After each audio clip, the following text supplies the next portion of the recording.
नमस्कार दोस्तों। आज हम जानने वाले रक्त से संबंधित या रक्त से जुड़े हुए बहुत से महत्वपूर्ण सवाल जो बार बार एग्जाम में पूछे जाते हैं।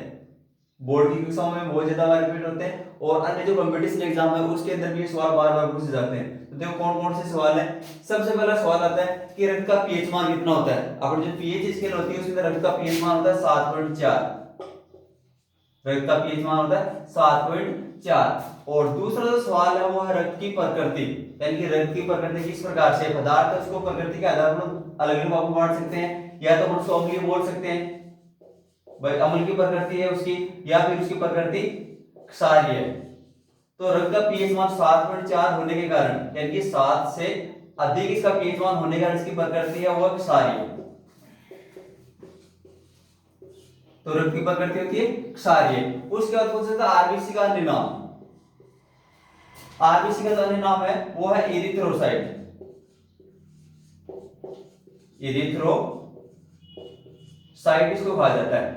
और इसी के अंदर अपना जो हीमोग्लोबिन वर्ण है वो पाया जाता है जो ऑक्सीजन परिवहन का कार्य करता है। तो आरबीसी से जुड़े जो सवाल है उसके अंदर एक तो अन्य नाम पूछा जा सकता है कि वह इसका अन्य नाम क्या है। तो अन्य नाम है इसका एरिथ्रोसाइट। और जो हीमोग्लोबिन वर्ण, हीमोग्लोबिन वर्ण है वो भी आरबीसी के अंदर उपस्थित होता है। इसके कारण अपने रक्त का रंग लाल होता है और यही जो हीमोग्लोबिन वर्ण है वो ऑक्सीजन परिवहन का कार्य करता है।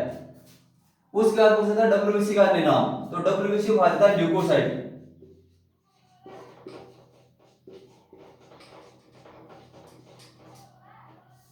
डब्ल्यूबीसी को ल्यूकोसाइट कहा जाता है। और इसका जो अन्य नाम है वो है सैनिक कणिका। सैनिक कोशिका इसको कहा जाता है। अपने शरीर की बाह्य रोगाणु से सुरक्षा करने के कारण इसको कहा जाता है सैनिक कोशिका या सैनिक कणिका इसको कहा जाता है। उसके बाद अपना जो प्लेटलेट्स है उसको निरूपण के नामों से जानते हैं। तो इसका जो अन्य नाम है वो एक तो है थ्रोम्बोसाइट।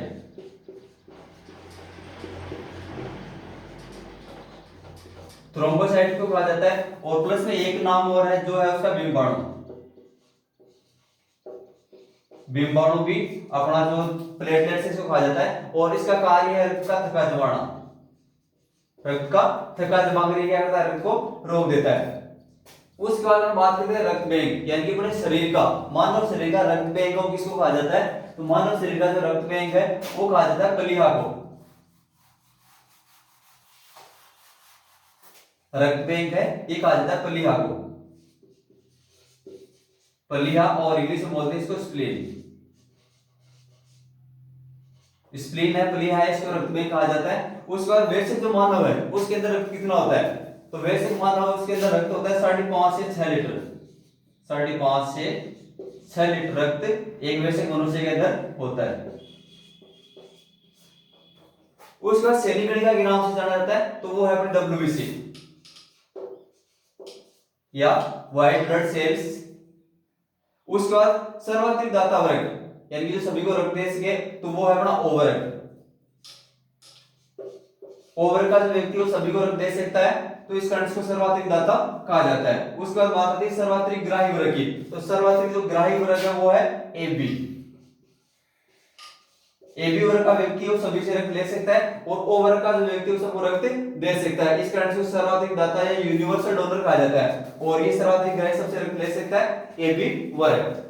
उसके बाद बात आती है जिस प्रकार से हम ब्लड डोनेट करते हैं। कई बार जैसे अपन रक्तदान शिविर रखते हैं तो उसके अंदर रक्तदान करते हैं। और रक्तदान करने के बाद अपना जो रक्त है वो रक्त बैंक के अंदर, अपना जो रक्त है वो रक्त बैंक के अंदर कितने दिन तक सुरक्षित रखा जा सकता है, यानी कितने दिन तक जो ब्लड बैंक वाले उसको सुरक्षित रख सकते हैं। तो यह 28 दिन,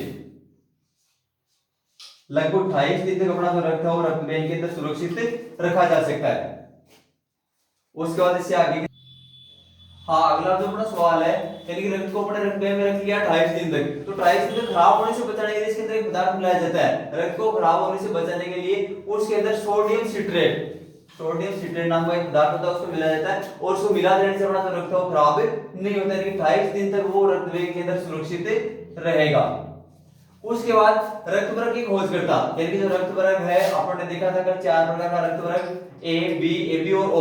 तो उसकी खोज करता कौन है, तो उसकी खोज करता है कार्ल लेंडस्टीनर। और उन्होंने 1901 में इसकी खोज करी थी। उसके बाद अगला जो क्वेश्चन आता है रक्त परिसंचरण की खोज करता, यानी कि रक्त परिसंचरण है उसकी खोज किसने की। तो रक्त परिसंचरण की खोज करता है वो है विलियम हार्वे। विलियम हार्वे उन्होंने सन 1628 के अंदर रक्त परिसंचरण की खोज की थी। और उसको याद किस प्रकार से रखें कि भाई दोनों के अंदर कंफ्यूज ना हो और अपने को याद हो जाए। तो देखिए अपन इसके अंदर एक ही मात्रा आ रही है और इस नाम के अंदर भी एक ही मात्रा आती है, तो इस नाम के आधार पर याद रख सकते हैं परिसंचरण और विलियम हार्वे। और ये अपना रक्त वर्ग है, ठीक है। तो इसका जो खोजकर्ता वो है कार्लेंड स्टीनर। उसके बाद रक्त में कितने एलिमेंट्स होते हैं, तो रक्त के अंदर मुख्य रूप से 3 प्रकार के एलिमेंट्स होते हैं, IA,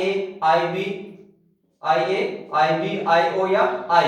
3 प्रकार के एलिमेंट्स अपने रक्त के अंदर पाए जाते हैं। IA हो गया, उसके बाद दूसरा IB और तीसरा IO या I। उसके बाद RS कारक, रक्त के अंदर एक प्रकार का जो प्रोटीन पाया जाता है उसको कहते हैं RS कारक अन्य प्रकार का। तो उसका खोज भी कार्लेंड स्टीनर ने की थी।